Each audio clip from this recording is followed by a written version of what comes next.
বৈষম্য বিরোধী ছাত্র আন্দোলনে যখন উত্তপ্ত হয়েছিল দিনাজপুর, ঠিক সে সময় পুলিশের ছোড়া গুলিতে চিকিৎসাধীন অবস্থায় শহীদ হন বিজুলশাহী গ্রামের মুসলিম উদ্দিনের ছেলে শিক্ষার্থী রবিউল ইসলাম রাহুল।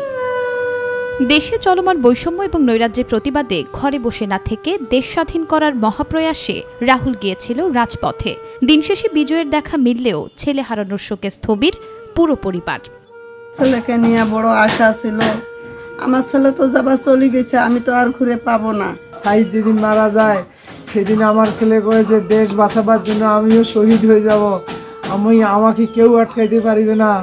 সেই দিনে তার ওই দিন মিছিল চলে গেছে।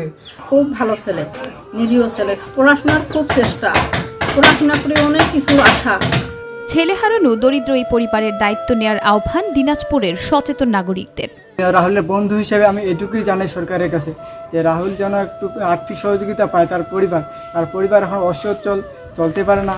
সে যুদ্ধ করছে, আজকে তার ফ্যামিলি যদি এরকম অবহেলিত হয়ে থাকে তাহলে তো কষ্টের সাথে।